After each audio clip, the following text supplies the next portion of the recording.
Cinema ಕ್ಷೇತ್ರದಲ್ಲೇ ಸಂಚಲನ ಮೂಡಿಸಿದ್ದ ತಮಿಳು ನಟ ವಿಜಯ್ ನಟನೆಯ ಜನನಾಯಕನ್ ಚಿತ್ರಕ್ಕೆ ಕಾದಿದೆ ಮತ್ತೊಂದು ಕಂಟಕ.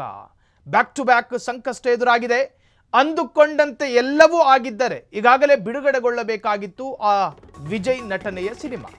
ಆದರೆ ಬ್ಯಾಕ್ ಟು ಬ್ಯಾಕ್ ಲೀಗಲ್ ಸಂಕಷ್ಟಗಳೇ ಎದುರಾಗ್ತಾ ಇದೆ. ಬ್ಯಾಕ್ ಟು ಬ್ಯಾಕ್ ಸಂಕಷ್ಟ ತಮಿಳು ನಟ ವಿಜಯ್ಗೆ ಮತ್ತಷ್ಟು ಆಘಾತ. ಎಲ್ಲವೂ ಇಷ್ಟೊತ್ತಿಗೆ ಅಂದುಕೊಂಡಂತಾಗಿದ್ದಿದ್ರೆ ಈಗಾಗಲೇ ಬಿಡುಗಡೆಗೊಳ್ಳಬೇಕಿತ್ತು. ಸೆನ್ಸಾರ್ ಮಂಡಳಿ ಚಿತ್ರಕ್ಕೆ ಪ್ರಮಾಣ ಪತ್ರ ನೀಡಿಲ್ಲ. ಹಾಗಾಗಿ ಥಿಯೇಟ್ರಿಕಲ್ ರಿಲೀಸ್ ವಿಳಂಬ. ಈಗಾಗಲೇ ವಿಜಯ್ ತಂಡ ಕೋರ್ಟ್ ಮೆಟ್ಟಿಲೇರಿತ್ತು. ಆದರೆ ಈಗ ಅದೇ ತಂಡ ಕೇಸ್ ವಾಪಸ್ ಪಡೆಯೋದಕ್ಕೆ ಸಿದ್ಧತೆ ಮಾಡಿದೆ. ನಮಗೆ ಈ ಜಂಜಾಟ ಯಾಕೆ ಅಂತೇಳಿ ಕೇಸ್ ವಾಪಸ್ ಪಡೆಯೋದಕ್ಕೆ ಪ್ಲಾನ್ ಅನ್ನು ಮಾಡಿಕೊಂಡಿದೆ. ತಮಿಳು ನಟ ವಿಜಯ್ ಅಭಿನಯದ ಸಿನಿಮಾ ಸದ್ಯಕ್ಕೆ ರಿಲೀಸ್ ಆಗೋ ತರ ಕಾಣುತ್ತಿಲ್ಲ.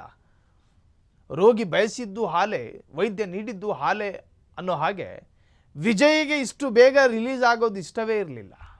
2026 ಏಪ್ರಿಲ್ 12ನೇ ತಾರೀಕು ಎಲೆಕ್ಷನ್ ಅನೌನ್ಸ್ ಆಗುತ್ತೆ ತಮಿಳುನಾಡಿನಲ್ಲಿ. ಆ ಎಲೆಕ್ಷನಿಗೂ ಮುನ್ನಾ ದಿನ, ಅದರರ್ಥ ಕೋಡ್ ಆಫ್ ಕಂಡಕ್ಟಿಗೂ ಮುನ್ನಾ ದಿನ ರಿಲೀಸ್ ಆದರೆ ಜನರಲ್ಲಿ ಸ್ವಲ್ಪ ವೇವ್ಗಳಿರ್ತಾವೆ. ಅಲ್ಲಿ ದುನಿಯಾ ವಿಜಯ್, ತಮಿಳು ನಟ ವಿಜಯ್ ಎನ್ನುವಂಥ ಹೆಸರು ಪದೇ ಪದೇ ಹೂಂಕರಿಸಲ್ಪಡುತ್ತೆ. ಆಗ ಅವನಿಗೂ ಕೂಡ ಎಲೆಕ್ಷನಿಗೂ ತುಂಬ ಚೆನ್ನಾಗಿರುತ್ತೆ ಅನ್ನೋ ಅರ್ಥದಲ್ಲಿ ಇದನ್ನು ಕೋರ್ಟ್ ಮೆಟ್ಟಿಲಲ್ಲಿ ಕೇಸು ರೂಪದಲ್ಲಿ ಇಟ್ಕೊಂಡಿದ್ರು.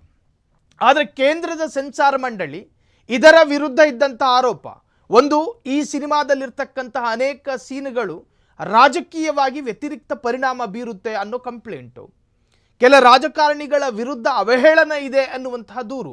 ಇವೆಲ್ಲದರ ಆಧಾರದಲ್ಲಿ ಸೆನ್ಸಾರ್ ಮಂಡಳಿಗೆ ತಡೆ ಕೊಟ್ಟಿತ್ತು. ಸೆಂಟ್ರಲ್ ಸೆನ್ಸಾರ್ ಮಂಡಳಿಯು ಕೂಡ ಇದಕ್ಕೊಂದು ಪ್ರಮಾಣ ಪತ್ರ ಅಂತ ಕೊಟ್ಟಿರಲಿಲ್ಲ. ಹಾಗಾಗಿ ಇದರ ರಿಲೀಸ್ ವಿಳಂಬ ಆಯಿತು.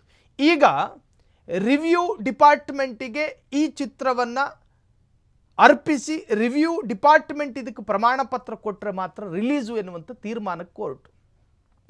ಇನ್ನು ಆ ರಿವ್ಯೂ ಡಿಪಾರ್ಟ್ಮೆಂಟು ಇದನ್ನು ತಿಂಗಳುಗಟ್ಟಲೆ ಇಟ್ಕೊಂಡು ಪ್ರತಿಯೊಂದು ತುಂಡನ್ನು ನೋಡಿ ಪರಿಶೀಲನೆ ಮಾಡುವಷ್ಟಿಗೆ ಎಲೆಕ್ಷನ್ ಡೇಟ್ ಅನೌನ್ಸ್ ಆಗಿರುತ್ತೆ. ಅಷ್ಟೊತ್ತಿಗದಾಗಲೇ ತಮಿಳು ನಟ ವಿಜಯ್ ಅಖಾಡಕ್ಕಿಳಿದು ಪ್ರಚಾರಕ್ಕಿಳಿತಾರೆ. ಅದಾದ ನಂತರ ರಾಜಕೀಯವಾಗಿ ತಮಿಳು ನಟ ವಿಜಯ್ಗೆ ಇದು ಅನುಕೂಲಕರ ಆಗಲಿದೆ ಅನ್ನೋ ತರಹದ ಅಭಿಪ್ರಾಯಗಳು ಕೂಡ ತಮಿಳುನಾಡಿನಾದ್ಯಂತ ವ್ಯಕ್ತವಾಗ್ತಾ ಇದೆ. ಕ್ಷಣ ಕ್ಷಣದ ಸುದ್ದಿಗಳಿಗಾಗಿ ಫ್ರೀಡಂ ಟಿವಿ ಸಬ್ಸ್ಕ್ರೈಬ್ ಮಾಡಿ, ಲೈಕ್ ಮಾಡಿ ಹಾಗೂ ಫಾಲೋ ಮಾಡಿ. ಹೊಸ ಸುದ್ದಿಗಳ ನೋಟಿಫಿಕೇಶನ್ಗಾಗಿ ಬೆಲ್ ಐಕಾನ್ ಮೇಲೆ ಕ್ಲಿಕ್ ಮಾಡಿ.